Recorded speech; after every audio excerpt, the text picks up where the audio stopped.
Baik, atur nuhun Kak Dandi ya. Ya, sama-sama. Ya, auzubillahi Bismillahirrahmanirrahim. Assalamualaikum warahmatullahi wabarakatuh. Ya. Waalaikumsalam Waalaikumsalam warahmatullahi warahmatullahi wabarakatuh. wabarakatuh. Ya. Subhanallah walhamdulillah wa la ilaha illallah wallahu akbar. Allahumma sholli ala sayyidina Muhammad wa ala ali sayyidina Muhammad. Halo ayah bunda ya, orang tua hebat dimanapun Anda berada. Tadi saya baca ini luar biasa ya, dari berbagai penjuru. Garut ada, Bandung ada, Bogor, bahkan tadi ada yang dari Lombok ya, Pak Dian ya dari Lombok, ada dari Blitar dan lain-lain. Setiap malam sekarang ya, setiap minggunya kita bertegur sapa ya. Tentunya ini juga terjadi atas izin Allah ya. Jadi sekali lagi saya ucapkan terima kasih ya atas kehadiran ayah bunda pada malam hari ini. Syukur alhamdulillah kita masih diberikan kesempatan untuk berkumpul ya, meskipun memang masih secara virtual. Bagi beberapa sekolah yang memang sudah ada jadwal bersama kami parenting offline, nanti tentunya insya Allah akan bertemu ya tatap muka langsung ya. Namun sekarang yang belum bisa ikut di offline, nah kita sekarang fasilitasi dengan kegiatan online seperti ini ya. Kang Samsul juga ini mau tanya dulu nih, bagi yang sudah hadir duluan, siapa yang udah rutin mengikuti Zoominar parentingnya Dirsa ya. Kalau bulan lalu kita setiap Kamis ya, ini kan episode 3 ya. Nah, siapa yang ngikutin seri awal 1-2 ada nggak nih di sini ya? Oh, Ada yang yes. ikut dari awal? Saya oke, ada ya. Temanya insya Allah nanti akan terus tematik dan berkesinambungan ya. Dan sudah diinfokan mungkin sama Om Irman juga bahwa YouTube-nya kita akan upload ini ya, akan kita record ya. Jadi kegiatan parenting itu akan kita record dan nanti akan diupload di YouTube-nya Dirsa. Jadi ayah bunda yang memang baru tahu sekarang mau lihat seri sebelumnya bisa cek di sana ya. Terus juga kalau mau mengulang materi juga bisa cek nanti di sana. Nah, untuk kedepannya insya Allah pemateri-pematerinya pun ya akan kita hadirkan baik dari tim internal maupun dari eksternal ya, sesuai dengan tema-tema atau isu-isu yang hangat diperbincangkan sekarang ya. Dan Kang Samsul juga mau sampaikan di sini saya tidak bermaksud untuk mengajari atau menggurui ayah bunda sekalian ya, tapi izinkan saya untuk berbagi ya. Dan berbagi itu atau sharing itu karena peduli ya, bukan karena ahli, karena sebaik-baiknya ilmu adalah ilmu yang diamalkan ya. Dan insya Allah tema malam ini ya, temanya adalah mengembalikan fitrah peran ayah dalam pengasuhan tentunya nanti ya, kita hubungannya ke sana. Tema yang sebenarnya Kang Samsul ambil, ini juga tema yang salah satunya menjadi kampanye utama kami ya dalam kegiatan atau aktivitas Dirsa sehari-hari. Karena banyak sekali fakta-fakta yang kami temukan dalam pengasuhan itu, ternyata si ayahnya suka dipertanyakan kemana. Ini aja malam ini ya, mungkin persentase kehadiran kaum Adam, para ayah lebih sedikit daripada ibu-ibunya, bener nggak? Kalau parenting itu di sekolah atau dimanapun, biasanya yang hadir itu ibu-ibunya yang paling banyak ya. Tapi kalau misal ayah itu jarang sekali datang. Padahal ya, kalau dalam pengasuhan itu tentunya peran yang utama adalah bareng-bareng ya. Keduanya ada, orang tuanya ada di situ. Sebentar, close. Nah, ayah bunda sekalian, mungkin di sini juga ada beberapa yang sudah kenal, ada yang belum kenal. Jadi saya mau mengulang sedikit mungkinnya perkenalan kita untuk malam hari ini. Ada soundnya Pak Dandi, sorry.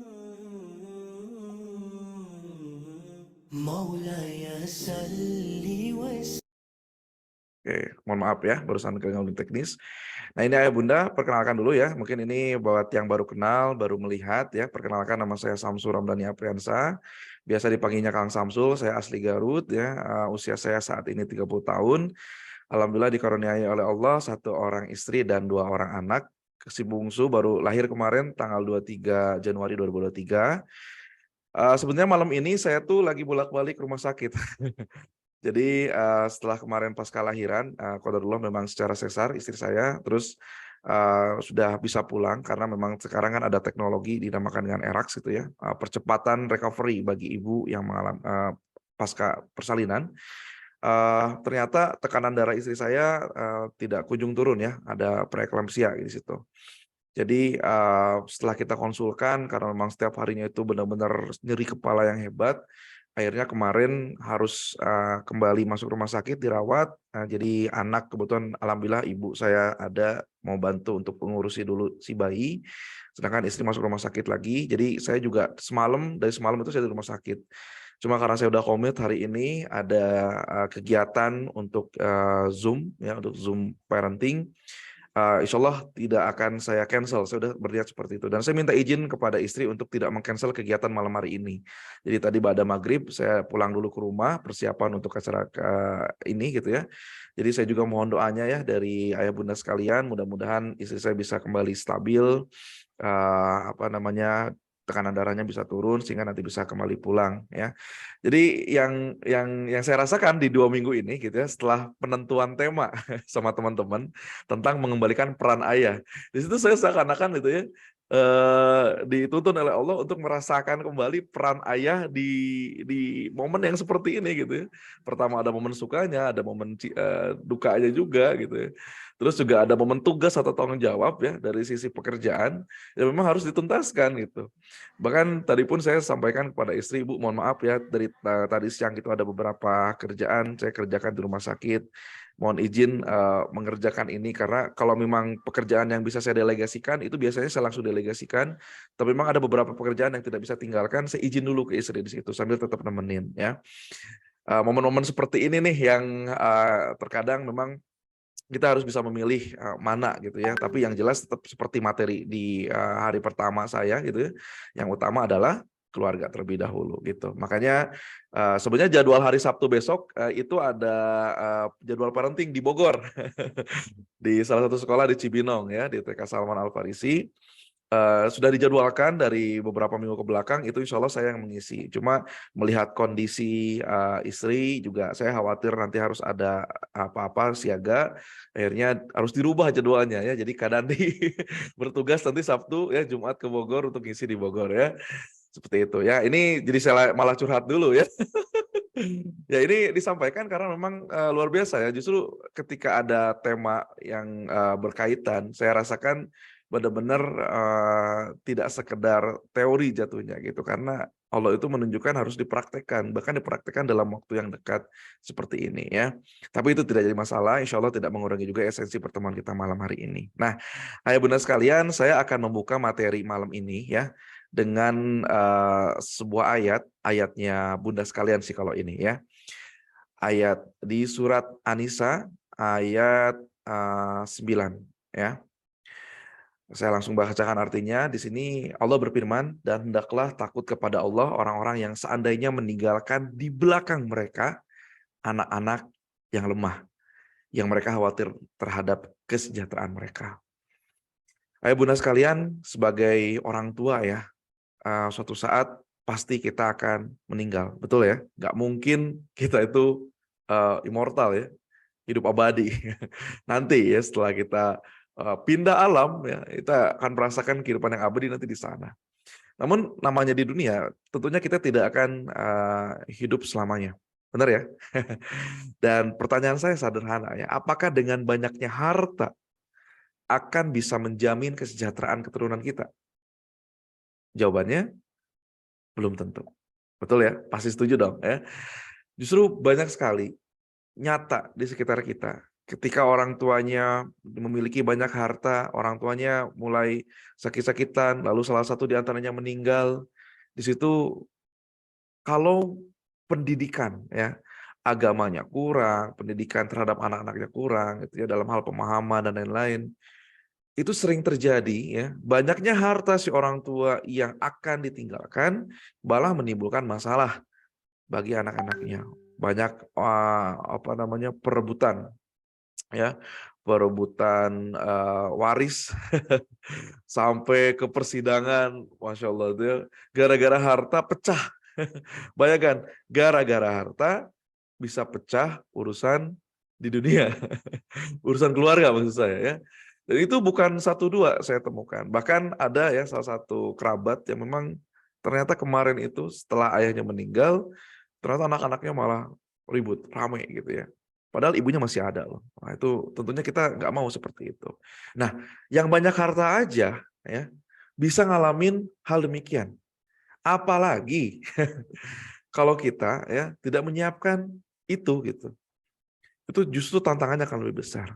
Tapi ya, jujur ya, yang bisa membantu mereka menguatkan diri mereka sepeninggal kita bukan harta, melainkan pendidikan dari orang tuanya. Nah, pendidikan itu ya, kalau di Quranic parenting ya kemarin saya ngisi di Sidak, di situ saya jelaskan 5 pilarnya. Tapi memang yang paling utama itu pendidikan itu jelas dari akidah, ibadah dan akhlak nantinya, ya. Dan ketika anak-anak punya itu, ya, ketika anak-anak memiliki pendidikan itu dibekali oleh orang tuanya, insya Allah kita akan tidak terlalu khawatir sepeninggal kita mereka akan jadi anak-anak atau generasi yang lemah. Ya. Dan tentunya dengan kita mengupgrade ilmu seperti ini adalah salah satu ikhtiar atau upaya kita agar kita juga menjadi orang tua yang berilmu dan kelak ya anak-anak kita juga akan mendapatkan merasakan ya hasil dari keilmuan kita juga ya. Nah, tapi dalam praktiknya ya ini Kang Samsul sering temukan sama tim pada saat sesi konseling gitu ya atau sering sesi tanya jawab di parenting gitu. Sering banget ada seorang istri ya, seorang ibu, bundanya yang nanya gitu, "Kang, gimana nih cara komunikasi dengan pasangan?" gitu ya. Terus juga misal setelah ada hasil psikotes gitu ya, ada indikasi perubahan karakter anaknya seperti apa, dilihat dari grafik skala sikapnya seperti apa gitu ya. Di situ setelah kita jelaskan misal saran-saran pengasuhannya seperti apa kepada ibu, kebetulan biasanya yang datang itu hanya ibu saja gitu ya. Nah, pertanyaannya itu selalu diakhiri dengan, "Ya Kang, gimana ya aku jelasin ke ayahnya ya? Susah soalnya ayahnya nih, akunya udah paham, ayahnya nggak paham," gitu ya. Ya, itu sering terjadi. Jadi makanya saya bikin satu slide dengan pertanyaan gitu ya. Pertanyaannya apa? Ada apa dengan ayah? Jawabannya, nggak ada apa-apa Kang. Ini bukan judul film ya. Ada apa dengan ayah gitu ya. Nah, ketika kita berbicara tentang pengasuhan, tentunya tidak terlepas dari ayah dan ibu di situ. Bahkan satu quote yang selalu saya ulang-ulang ya, tidak setiap pasangan itu ditakdirkan jadi orang tua. Begitupun dengan ayah. Tidak ada sejarahnya ya, setelah Nabi Isa tentunya. Seorang anak lahir tanpa ayah, dalam artian biologis tentunya gitu ya. Ketika anak lahir ke dunia ini ya jelas disebutkan kepada ayah di situ ya, segala sesuatunya. Sehingga ketika ayah tidak berperan ya, ketika ayah tidak berperan dalam pengasuhan, hanya ya pikirannya itu yang penting saya mah banyak uang dah. Yang penting saya mah ngasihin uang aja lah, ngasih nafkah sama keluarga, beres urusan. Oh, tidak seperti itu ya, Marisol ya, tidak semudah itu Ferguson ya. Tidak serta-merta hanya materi saja, tapi ada peran-peran lainnya. Dan dalam salah satu kajian riset itu ya, ada satu fakta miris ya, saya bilangnya fakta miris bikin nangis gitu ya. Ternyata negara kita, negara yang Republik Indonesia yang tercinta gitu ya, itu menduduki peringkat ketiga sebagai fatherless country ya, negara tanpa ayah. Saya katakan tanpa ayah di sini bukan nggak ada bapaknya gitu loh. Bapaknya ada secara lahiriah gitu, secara raganya ada, tapi tidak berperan di keluarga.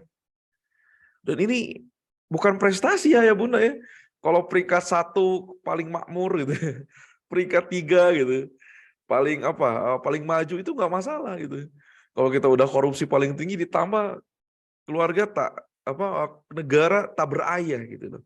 Dan ternyata ya korupsi pun itu salah satunya bisa jadi ya karena negara kita masuk dalam kategori fatherless country, negara tanpa ayah ya. Nah, dan dampaknya apa Kang kalau misal fatherless gitu dalam pengasuhan ya, dalam keluarga ya. Dampaknya ngeri, ayah bunda ngeri sekali ya. Nah, dampak yang ini saya tuliskan nggak banyak ya, hanya 7 saya tuliskan di sini. Masih banyak sebenarnya dampak-dampaknya. Pertama ya, dampak bagi si anak tentunya. Anak menjadi kurang percaya diri. Ini terjadi ya, kalau misalnya si ayahnya itu jarang sekali interaksi dengan anak. Jarang sekali interaksi dengan anak, itu kelihatan ketika anaknya bertumbuh, beranjak remaja, beranjak dewasa, mereka tumbuh menjadi anak yang nggak punya rasa percaya diri. Jadi kalau sekarang nih, lihat tetangga, lihat kalau ayah bunda ya sebagai pengajar, lihat anak didiknya kok kurang pede gitu ya. Tanya, bapaknya sering ngamen bareng nggak sama si anak ini? Bapaknya sering ngobrol nggak sama si anak ini? Jangan kaget kalau jawabannya, enggak miss, enggak sis jarang, enggak bun, ayahnya cuek. Wah, Ya itu jawabannya. Kenapa anaknya jadi nggak percaya diri gitu loh. Ya. Begitupun sebaliknya, ketika anak-anak mendapatkan pengasuhan dari ayah sesuai dengan porsinya, mereka akan menjadi anak-anak yang percaya diri, tumbuh dengan memiliki sikap diri dan pemahaman diri yang baik. Ya, itu jika terpenuhi ya ruang ayahnya. Nah, yang kedua, dampaknya apa? Cenderung menarik diri dari kehidupan sosial. Wah, ini bahasa anak sekarang tuh apa ya? Ansos atau apa gitu. Benar-benar kalau misal di dalam lingkungan pertemanan itu di kelas di sudut dia duduk sendiri, gak ada teman ngobrol gitu loh. Bukan gak ada orang yang mau mendekati, tapi memang dia nggak mau mendekatkan diri sama lingkungannya. Nah, itu bisa jadi ciri-ciri ya anak yang kena dampak ya fatherless juga ya. Jadi kalau misal ya kita menemukan yang seperti itu, bisa kita sedikitnya simpulkan gitu ya, bahwa anaknya bisa jadi itu tidak mendapatkan peran ayah di dalam keluarganya. Lalu yang ketiga ya, yang ketiga juga rentan ini terlibat penyalahgunaan nafza ya, narkoba, narkotika dan sebagainya. Karena memang pada saat nggak ada ayah di situ, itu anak-anak rentan sekali. Predator-predator itu ada di sekeliling kita gitu ya. Ada di sekeliling kita dan siap menyantap, siap benar-benar menerkam anak-anak kita ya ketika lengah. Oh, itu makanya banyak sekali ya dari teman-teman yang memang berkecimpung di dunia konseling remaja ya. Saya ngobrol beberapa kali itu sering sharing kenapa mereka terjerumus itu banyaknya karena tidak ada peran ayah di sana. Yang keempat juga rentan nih melakukan tindak kriminal dan kekerasan, jadi yang sering tawuran ya, nongkrong-nongkrong nggak jelas, berantem antar geng. Nah itu juga biasanya faktor karena dia tidak mendapatkan peran ayah, tidak ada role model ayah di situ. Terus juga, nah ini kondisi kesehatan mental itu juga bermasalah ya. Jadi dia punya kecemasan, terus juga gampang marah, emosi itu karena nggak ada ayah di situ. Munculnya depresi juga masuk. Nah bahkan nih ya sesuatu yang paling didambakan biasanya sama ayah bundanya gitu ya, tentang apa? Tentang prestasi akademis ya. Tentang prestasi akademis banyak terjadi ketika si ayah tidak berperan dalam pengasuhan ya, nilai akademisnya rendah ya. Bahkan ada cerita ya salah satu kerabat itu ketika anaknya mendapatkan nilai yang nggak terlalu bagus di sekolah gitu. Terus dia konsul ya waktu itu ke salah satu psikolog. Ternyata treatmentnya itu disuruh apa? Anaknya disuruh dipeluk. Loh, kok dipeluk gitu ya? Anak remaja, anak laki-laki gitu ya, dipeluk sama ayahnya. Dalam artian ada interaksi di situ dan lain-lain. Tanpa diapa-apain gitu ya.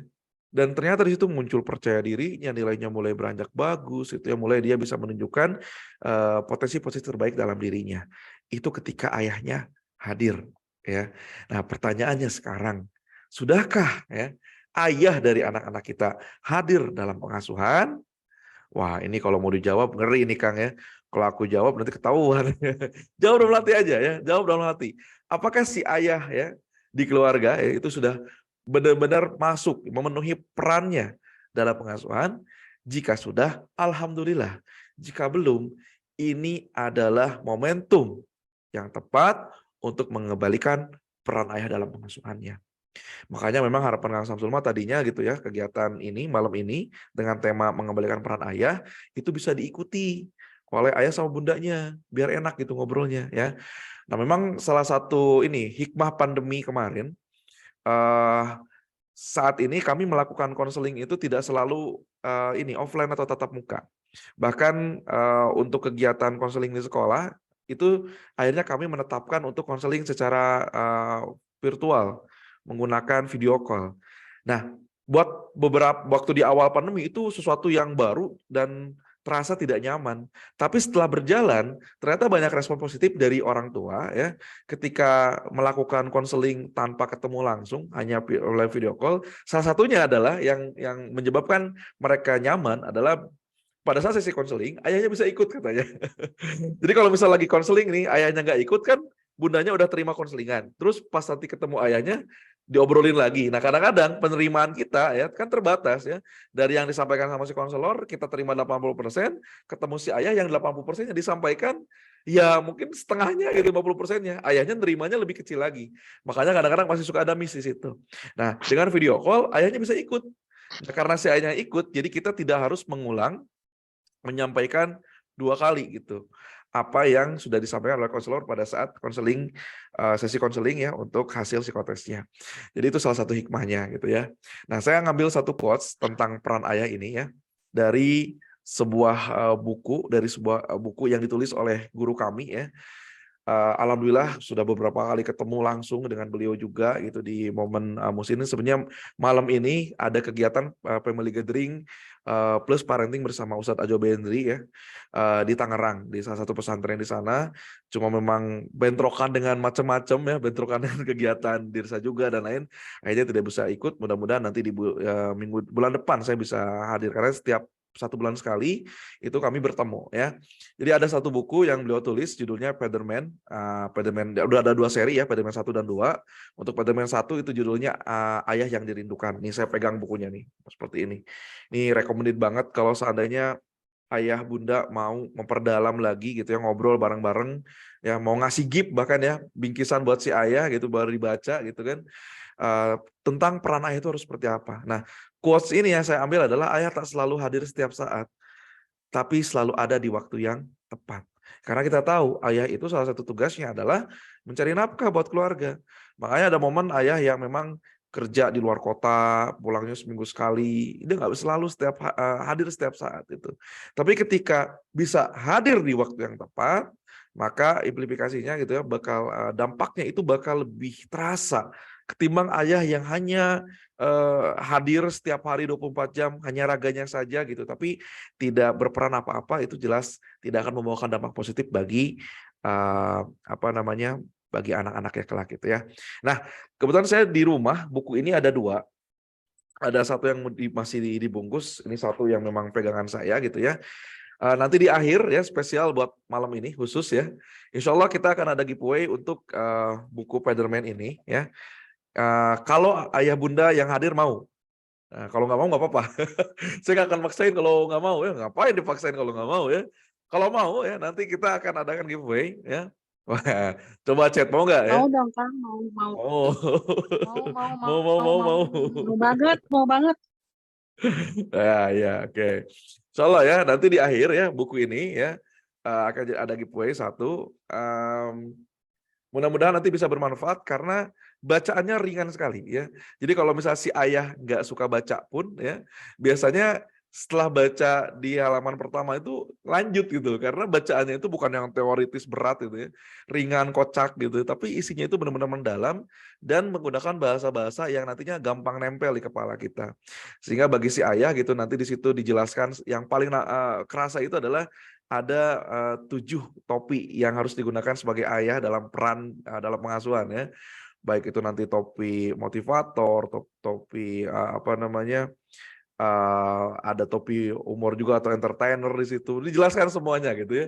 Jadi menarik gitu pada saat nanti ayahnya baca, mudah-mudahan ya ibunya nggak capek lagi ngingetin.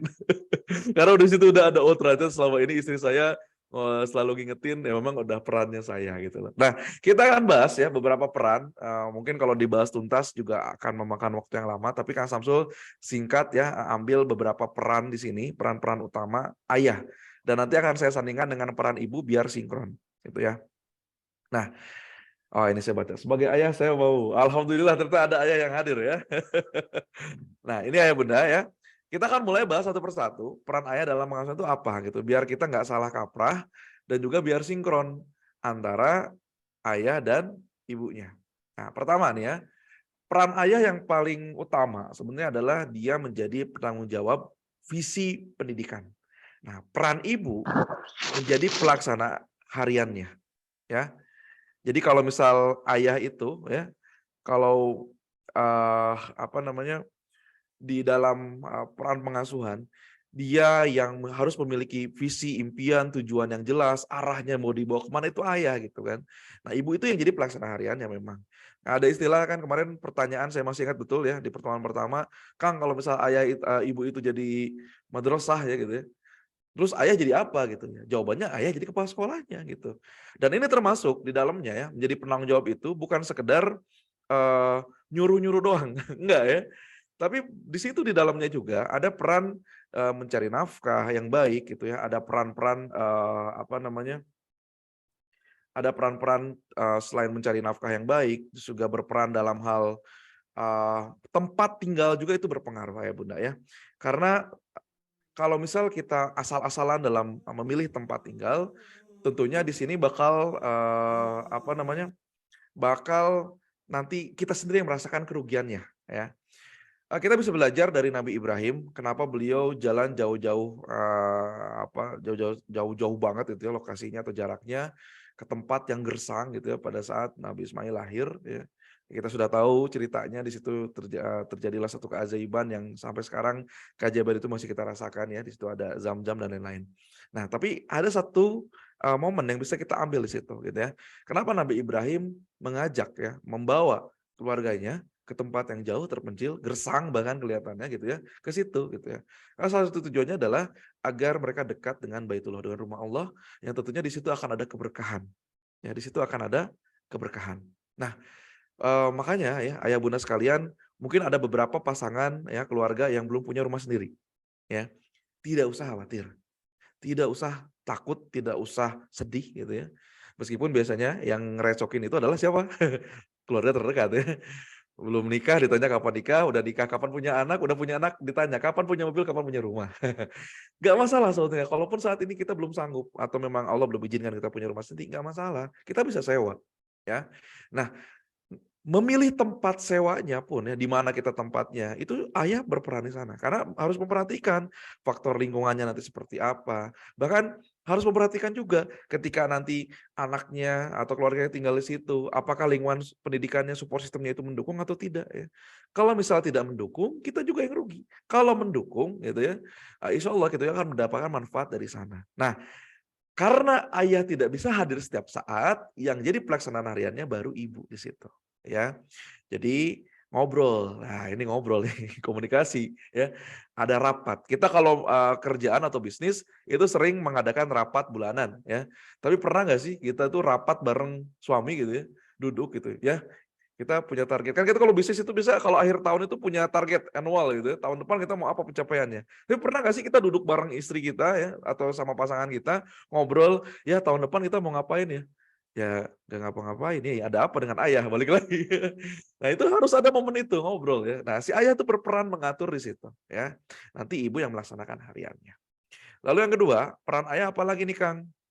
Di sini ada peran membangun sistem berpikir dengan tantangan dan bermain.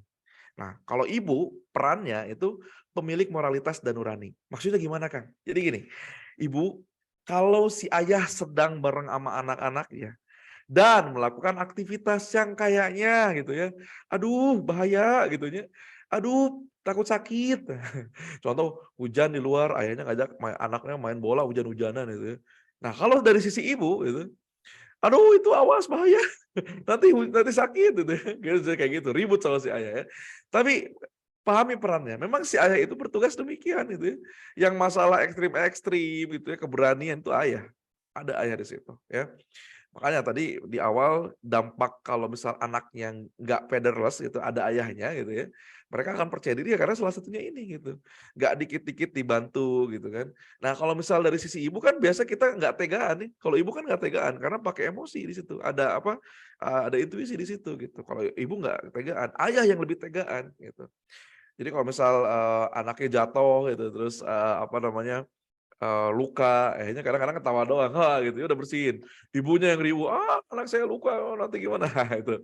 Ada feel-feel seperti itu, tapi itu perannya gitu loh. Justru kalau ayahnya nggak ngajak main anak, nggak ngasih tantangan, itu patut dipertanyakan. Ada apa dengan ayah?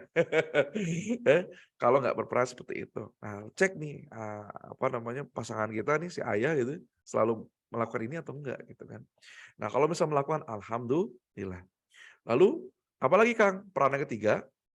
Nah, peran yang ketiga ini, ayah itu ya, karena ini dia seorang laki-laki, dia menjadi supplier maskulinitas. Sedangkan ibu memiliki peran supplier feminitas. Jadi kalau misal si ayah itu ya, ayah itu dia memberikan rasa tangguh, ya jelas karena dia pemilik maskulinitas tersebut gitu loh. Diberikanlah kepada anaknya. Nah, jadi kalau zaman sekarang nih ya, ini saya agak ngeri-ngeri sedep sebenarnya ya. Kalau kita lihat konten-konten di medsos nih, Aduh, astagfirullahaladzim ya. Itu laki-laki gitu ya, dengan gagah gemulai, menari-nari meliuk-liuk gitu, LGBT di mana-mana, itu karena penerus juga, karena nggak ada peran ayah di situ, kurang maskulinitasnya gitu loh. Ya. Jadi agak-agak gimana ya, ngeri-ngeri saya lihatnya gitu kan. Karena di situ ketika ada ayah di sana ya, ada peran ayah memenuhi ruang dari si anak, insya Allah si anaknya itu bakal sesuai dengan porsinya. Bahkan memang karena namanya ayah ya, buat sama anak perempuan pun kadang ada sisi maskulinnya. Nah, kamu harus tangguh di luar sana. Nah, kamu harus berani di luar sana. It's okay karena sesuai porsinya. Karena ada ibu nanti yang melengkapi dari sisi feminimnya, gitu kan. Kalau ibu kan memang lebih apa namanya, lebih dari sisi feminimnya pasti lebih dapat seperti itu. Nah, selanjutnya ya, kalau kita lihat lagi nih, zaman sekarang gitu banyak anak-anak laki-laki yang badannya six-pack tapi ngondek, ya. Hal-hal demikian ya, kalau kita melihat dari satu sisi, kita seakan-akan menyalahkan dia saja. Tapi bisa jadi dia punya luka masa lalu ketika ayahnya nggak ada di sana, akhirnya anaknya terlibat dari hal-hal demikian. Maka ayah harus hadir. Kalau nggak hadir, pertanyaannya apa tadi? Ada apa dengan ayah? Nah, lalu peran yang keempat ya, peran keempat di sini adalah ayah itu penegak profesionalisme. Sedangkan ibu itu yang dia membangun hati dan rasa. Nah, ini pas pandemi kerasa banget. Ketika ada tugas sekolah, ini yang paling sederhana dah ya. Paling sederhana banget ya. Ketika ada tugas sekolah. Si ayah itu yang, yaudah kamu kerjakan. Yuk ditemenin, temenin. Tapi kalau kamu nggak bisa hari ini, nggak selesai, ya udah besok kamu kerjakan lagi gitu. Harus selesai. Itu ayah tuh, harus tegas seperti itu. Kan kadang-kadang yang nggak tegas siapa? Ibu. Aduh, anak saya ini besok ada tugas tinggal beres, ya udahlah saya kerjakan. Akhirnya ya, anak yang main game, ibunya ngerjain tugas. Pas pandemi ngalamin kayak gitu tuh banyak tuh. Ya. Apa namanya? Tiba-tiba ya ada ujian, nilainya anak-anak meningkat drastis itu. Yang isi ibunya. Yang isi malah ibunya gitu kan. Jadi kalau misal masalah tanggung jawab, profesionalisme ya, ketuntasan bekerja itu ada peran ayah di sana. Peran ibu ya, kembali lagi itu membangun hati dan rasanya. Contoh nih, ayah ya mendidik anaknya. Ketika misal kerja nih, misal di pekerjaan tersebut anaknya dituntut harus mengerjakan, ternyata lagi hektik lah kerjaannya. Kalau ayah biasanya ya udah kamu kan udah kerja di situ, yang milih kerja di situ siapa? Kamu kan? Iya, udah. Karena kamu yang memilih kerja di situ, tuntaskanlah sesuai dengan job desk yang sudah diberikan kepada kamu. Itu ayah gitu. Tapi kalau misalnya praktek ibu kan beda ya. Kalau ibu kan, duh nak kamu capek, udah kamu cari kerjaan lain. Kadang-kadang kayak gitu ya. Kalau ibu ya. Karena menggunakannya hati. Apakah salah? Enggak ya. Yang salah itu kalau nggak berperan. Ya. Lalu ada pertanyaan juga ya. Kang, ini kan kasusnya kalau keluarganya perfect. Dalam artian lengkap keduanya. Ada ayah, ada ibu. Bagaimana dengan single parent? Apakah peran-peran tadi gitu ya, baik itu misal dari yang penanggung jawab, terus juga ibunya harus jadi pelaksana harian, terus jadi membangun sistem buat punya sistem berpikir yang bagus karena ada tantangan, lalu juga dia butuh maskulinitasnya gitu. Bahkan yang terakhir gitu tadi kita bahas buat menegakkan profesionalismenya, kalau misal saya sendiri nih Kang, harus apa gitu. Nah, kalau sendiri ya, perannya memang ini kasus khusus tentunya gitu ya. Kedua peran ayah sama ibu ya mau nggak mau harus dijalankan oleh orang tua yang single parent tersebut. Tapi tetap ya porsinya bakal kembali lagi sesuai dengan gender. Jadi kalau misal anaknya diurus sama ayah, pasti sisi ayahnya lebih dominan daripada sisi ibunya. Begitupun kalau ibunya saja yang mengurusi anak, pasti sisi ibunya itu lebih dominan daripada ayahnya. Makanya ada salah satu tips, kalau misal yang masih single parent gitu ya, yaitu carikan sosok penggantinya. Ya, Kang maksud sosok pengganti gimana? Saya nikah lagi gitu ya? Amin kalau ada jodohnya. Kalau belum, kalau misal apa namanya kita memang ditakdirkan sama Allah belum bisa berjodoh lagi gitu ya, masih kita sendiri saja, maka carikan sosok pengganti itu dari kerabat atau keluarga terdekat. Misal gitu ya, ada pamannya di situ gitu ya, terus ada kakeknya mungkin ya, ada uaknya di situ, bisa kita mainkan peran di situ ya di sana sebagai pengganti atau sementara ya substitut dari peran ayah. Agar sisi-sisi tadi ketegasan maskulinitas itu ada tetap terpenuhi ya. Karena kalau misal kita bicara single parent nggak bisa apa-apa anaknya nggak akan berhasil. Halo, apa kabar? Rasulullah SAW itu dilahirkan udah jadi yatim, nggak ada ayah di situ. Tapi beliau ya sama Allah dikirimkan ya orang-orang yang menggantikannya gitu kan. Dia belajar dari pamannya, dari kakeknya ya, orang-orang yang sangat mencintai Rasulullah dan bisa mendapatkan pelajaran dari situ ya. Jadi kan nggak bisa disamakan kan ya, tapi kita bisa petik hikmahnya itu. Jangan sok kuat. Ini bahasa Om Irman saya nampol banget nih. Saya sampaikan sekarang ke ayah bunda ya. Kalau kita jadi manusia itu jangan sok kuat. Maksudnya kayak gimana Kang gitu ya. Kalau kita dalam satu kondisi yang memang kita itu apa namanya sedang terhimpit ya, mumet gitu. Jangan sok kuat gitu loh. Ya udah ya Allah gitu. Ya, saya ternyata capek gitu. Ya nggak mau curhat sama Allah gitu kan. Ya Allah kirimkan ya pengganti atau sosok yang memang kalau misal itu jodoh dan terbaik bagiku, kirimkan. Ya nggak apa-apa kita berdoa seperti itu ya. Siapa tahu Allah kirimkan pengganti yang lebih baik. Kalau memang pengganti jadi di pasangan, ya alhamdulillah. Kalaupun enggak, tapi ternyata ada nih orang yang sayang, misal gurunya atau siapa gitu kan, anak mendapatkan pembelajaran sebagai sisi ayahnya seperti apa, itu nggak masalah juga. Karena saya punya salah satu sahabat ya di Garut, beliau salah satu pengurus di pesantren Abul Yatam di sini. Eh, Ayahnya ada secara raga, tapi qadarullah sejak kecil itu tidak pernah mengurus beliau. Sampai beranjak dewasa, jadi dia itu tidak punya bonding dengan ayah. Ya, dia berdoa gitu, tentunya mencari sosok ya figur yang bisa menggantikan atau dalam artian memenuhi ruangnya itu gitu ya. Karena dia itu punya satu cita-cita ya, punya bukan satu cita-cita, satu keinginan gitu ya. Keinginannya itu bukan keinginan yang hartawi, bukan gitu ya. Dia punya keinginan pengen digenggerkeun itu apa ya? Pengen ditegur gitu ya.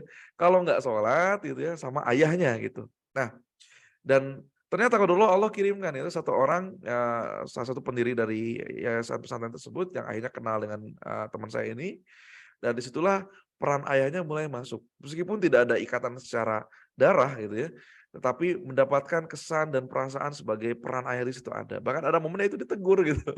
Dan ternyata kayak udah terpenuhi banget gitu ya, udah terpenuhi sekali gitu. Maka balik lagi ya, peran-peran ini Kang Samsul isikan 4 saja untuk malam ini ya. Silahkan penuhi. Kalau hari ini ada ayah yang datang, oh berarti saya harus kerja sama sama ibu. Kalau hanya ibunya yang datang, ngobrol sama si ayah gitu ya. Jadi biar bagi tugas si ayah, ya jelas pulang kerja capek, tapi jangan sampai pas pulang kerja ya buka handphone, main game atau nonton video dong hai ya. Si ibu nggak ditanya-tanya acan itu ya, kasihan ibunya ya. Anaknya nggak disapa juga. Ya jangan sampai seperti itu ya. Nah, terus gimana Kang? Apa yang harus disamakan? Kalau misal itu peran ya, tentu kan harus ada titik temunya dong Kang. Pondasinya apa nih gitu ya? Pondasi yang melandasi dalam pengasuhannya. Nah, ini Kang Samsul titip banget ke ayah bunda sekalian. Yang jadi pondasi bersamanya adalah dalam pengasuhan jangan pernah mensubkontrakkan pengajaran spiritual anak kita ya kepada orang lain. Apalagi di 6 tahun pertama kehidupannya, apalagi untuk hal-hal yang rasa-rasanya sederhana. Contoh kita mengenalkan akidah, ya, mengenalkan konsep ketuhanan, mengenalkan keimanan, kenapa kita harus beribadah dan lain-lain, mana yang boleh, mana yang enggak. Yang kayak gitu, banyak itu mah wajib sama orang tuanya. Nah banyak dari sekarang ya jelas di negara kita ini pun, orang tua yang, "Ya udahlah yang kayak gitu mah di sekolah aja lah, udah nanti gitu. Pokoknya di rumah mah have fun aja gitu." Nggak seperti itu konsepnya ya. Karena nanti pada saat kita meninggal yang akan ditanya itu bukan gurunya, bukan sekolahnya, kita ya. Dan di keluarga yang bakal ditanya duluan siapa? Bapaknya, ayahnya gitu loh. Mengenalkan nggak konsep ketuhanan itu pada anak gitu ya. Kalau enggak ya jelas kita bakal minus satu hal. Bahkan ya kalau sekedar buat ngajarin doa-doa, bismillah, al-fatihah yang bakal anak pakai terus-menerus atau yang kayak gitu mah kerjakanlah sama kita gitu di rumah gitu ya sebagai orang tuanya. Khususnya ayah juga berperan penting di situ. Jangan sampai yang kayak gitu bakal jadi amal jariyah diserahin sama orang. Aduh, itu masalah yang betul ya. Kayak kita tuh punya satu potensi kita dapat gunung emas tapi diserahin sama orang gitu loh. Jangan sampai seperti itu gitu ya. Pastikan ini pondasi bersama adalah hal-hal yang berbau dengan spiritual dan ini ada muatan dalamnya itu adalah seksual ya. Mudah-mudahan nanti Kak Dandi, Om Irman kita bisa buatkan materi tentang sexual education ya. Karena ini penting juga buat kita karena sisipannya Kang Samsul masukkan di pengajaran spiritual itu ya. Pengenalan konsep gender, bagaimana berperilaku antar lawan jenis itu juga ayah berperan di sana. Begitupun ibu yang bakal jadi pelaksana hariannya ya. Maka sebenarnya jadi ayah itu bukan yang harus gagah doang. Jadi ayah itu bukan yang harus tampil keren gitu. Enggak ya.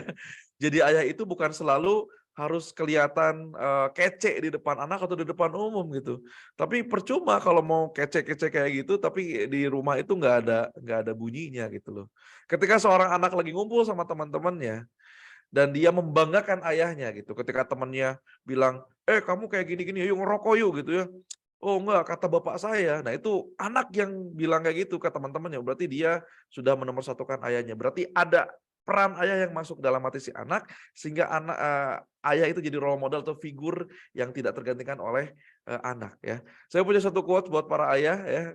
Mudah-mudahan ibu juga berkenan untuk mempostingnya. Ini boleh di screenshot, boleh di posting, repost ya. Nah, mudah-mudahan tidak ada yang tersinggung. Kalau tersinggung ya berarti merasakan ya. Percuma jadi ayah yang gagah secara lahiriah kalau nggak punya arah dalam menggapai berkah. Ya, jangan sampai badan doang dibagusin, dompet doang ditebelin, ya. Tapi masalah akidah ya kita lupakan. Masalah pengasuhan kita abaikan, ya. Jadi sebagai seorang ayah kita yang jadi penanggung jawab di dalam keluarga.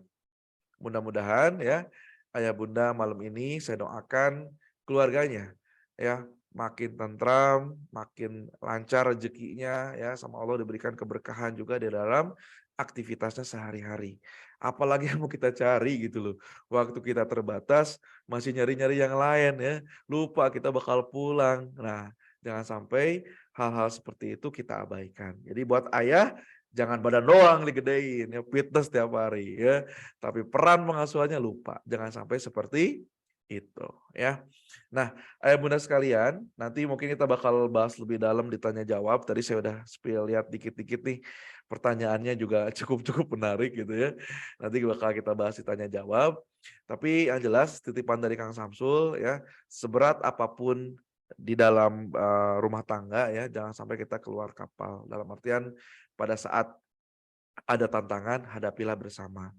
Karena kesepahaman itu ya datang bukan karena ada dengan sama-sama karakter, bukan itu kesepahaman itu berarti kita memahami karakter pasangan kita.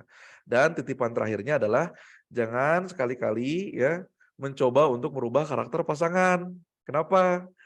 Karena ayah ibunya saja susah mengubah karakter anaknya yang udah dewasa, apalagi kita pasangannya yang baru ketemu beberapa tahun ke belakang ya. Justru yang adalah menerimanya. Lalu kita berdoa pada Allah, mudah-mudahan ya pasangan kita ya si ayah atau si istri kita gitu mendapatkan kelembutan hati sehingga mudah untuk berkomunikasi. Ya, itu aja gitu sederhana. Karena yang bisa membolak-balikkan hati adalah Allah Subhanahu wa taala. Nah, sesuai dengan janji Kang Samsul, di akhir sesi akan saya sampaikan giveaway ya. Jadi nanti setelah ini kan ada tanya jawab, kita alhamdulillah masih punya spare waktu 20 menitan. Nah, ini ada syarat giveaway-nya buat yang tadi bilang mau buku ini ya. Ini insya Allah ada giveaway-nya. Nah, silakan ayah bunda follow. Nah, ini syaratnya ya. Jadi silakan diikuti di Instagram. Silakan follow akun Isam Spirit, itu akun saya, dan Dirsa Consulting.